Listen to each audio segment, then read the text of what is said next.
Assalamualaikum warahmatullahi wabarakatuh. Perkenalkan, nama saya Arif Muhammad Lutfi Anwar dengan NIM 230511028. Dan pada kali ini saya akan menjelaskan tugas UTS Kalkulus yang materi pertama, yaitu series. Yang pertama, barisan dan deret. Series, bilangan barisan-bilangan, adalah bilangan-bilangan yang diurutkan dengan pola atau aturan tertentu. Misalnya, 40, 44, 48, 52, dan seterusnya. Atau 1, 3, 5, 7, 9, dan seterusnya. Lalu yang berikutnya ada sequence. Sequence bilangan berdasarkan pola kedua barisan di atas dapat diperoleh penjumlahan berikut. 40 tambah 44 tambah 48 tambah 52 dan seterusnya, atau 1 tambah 3 tambah 5 tambah 7 tambah 9 dan seterusnya. Penjumlahan suku-suku dari barisan tersebut dinamakan deret bilangan. Lalu yang kedua ada tipe barisan. Barisan adalah urutan bilangan yang diatur dalam suatu pola. Dalam kalkulus, terdapat beberapa tipe barisan yang penting untuk diperhatikan, terutama dalam konteks limit dan turunan. Berikut adalah beberapa tipe barisan yang umum dalam kalkulus. Yang pertama ada barisan aritmatika. Barisan aritmatika, setiap elemen berikutnya diperoleh dengan mendapatkan suatu konstanta ke elemen sebelumnya. Jika suku pertama adalah A1 dan beda antara setiap dua suku berturut-turut adalah D, maka suku ke N dari barisan aritmatika adalah AN sama dengan A1 tambah dalam kurung N min 1 kali D.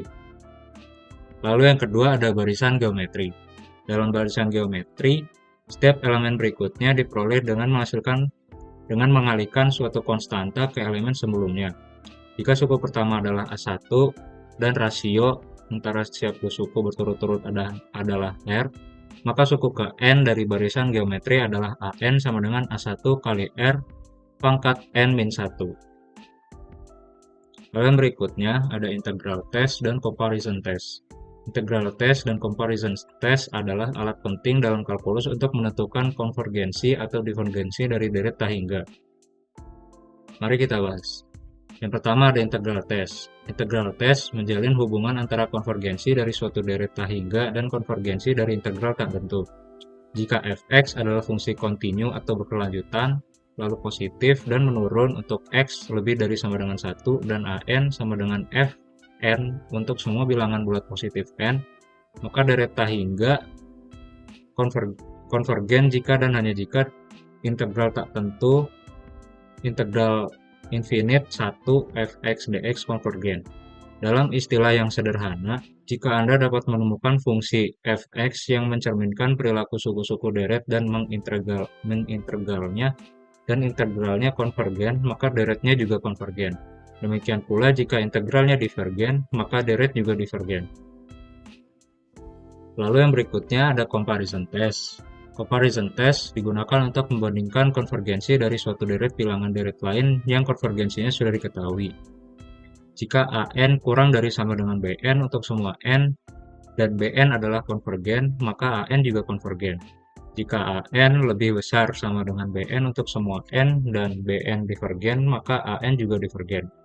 Dalam istilah lebih sederhana, jika Anda dapat menemukan deret lain yang perilakunya sudah diketahui dan dapat digunakan sebagai patokan, maka Anda akan menentukan konvergensi deret asli dengan membandingkannya. Lalu yang selanjutnya ada power series. Power series adalah representasi fungsi sebagai jumlah hingga dari suku-suku berpangkat dari variabel independen, di mana power series ditulis dalam bentuk seperti ini. Lalu di mana AN adalah koefisien, C adalah pusat deret atau titik di sekitar mana deret dikembangkan, dan X adalah variabel independen.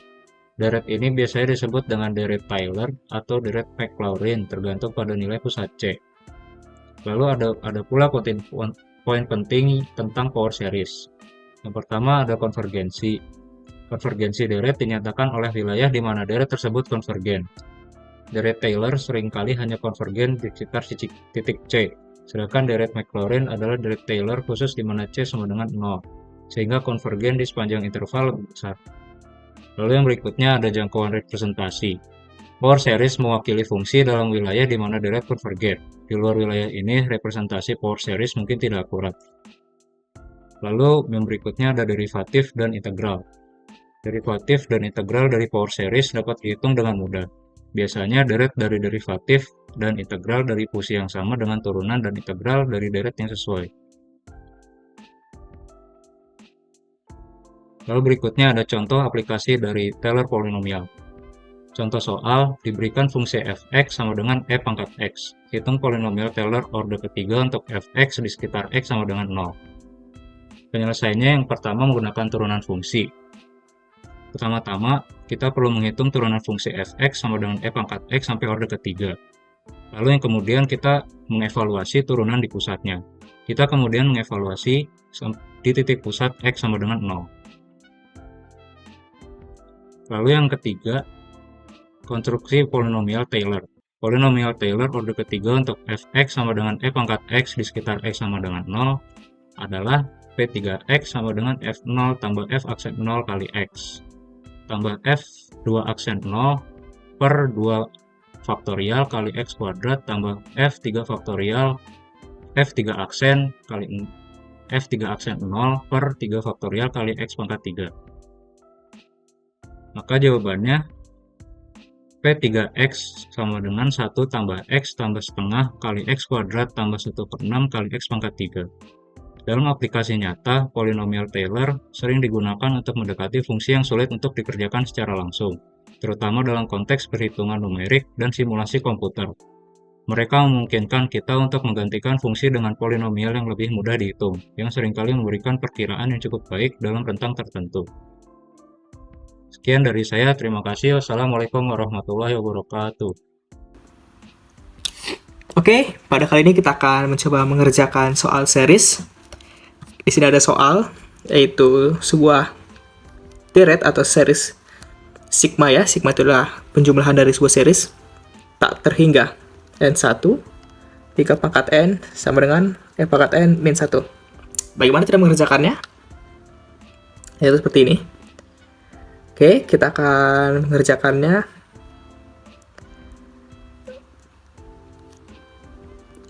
Ya, sigma dari series tak hingga n sama dengan 1 3 kali 3 pangkat n min 1 per e min 1 sama dengan 3.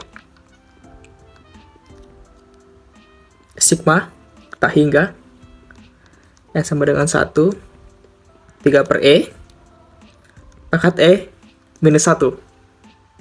Bisa kita lihat n sama dengan 1, rasionya 3 per e.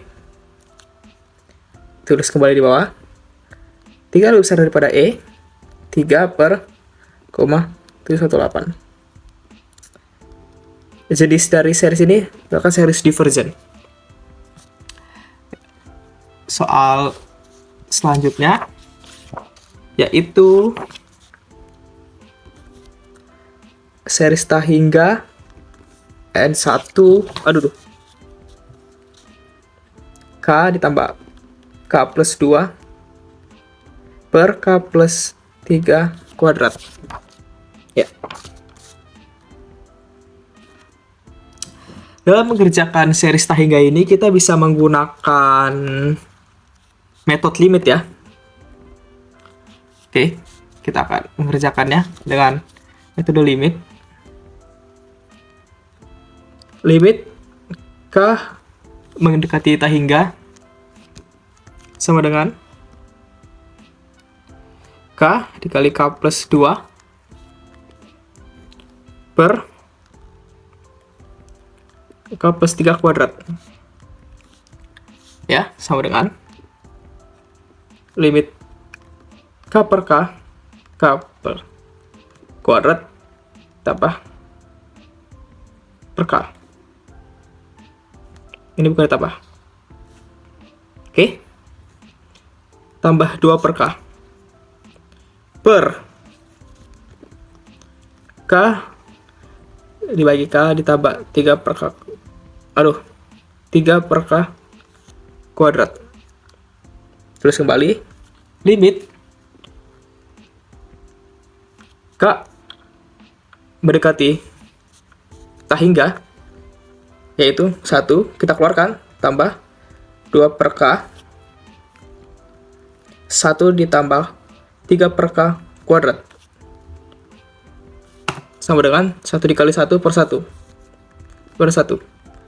Ini tidak sama dengan 0, artinya divergent. Oke, terlihat. Soal nomor 3, yaitu series Tahingga n sama dengan 1, n min 1, 3n min 1, n min 1, 3n min 1. Seperti soalnya, kita kerjakan dengan metode limit. Limit n Tahingga sama dengan n per n, 1 per n, kita bagi dengan n semua, 3n per n dikurang 1 per n. Kita akan menghilangkan fungsi Tahingganya. Oke. Jika sudah, sama dengan limit n mendekati Tahingga 1 n per n 1 per n 3 per n sama dengan 3 1 per n. Hasilnya yaitu seperan coret, kita dapatkan sepertiga. Sepertiga tidak sama dengan 0, yang artinya adalah series divergent. Ya, ini adalah 3 contoh soal dari materi series kalkulus. Semoga bisa dimengerti dan paham. Terima kasih atas videonya. Sampai jumpa pada pembahasan materi-materi berikutnya. Terima kasih.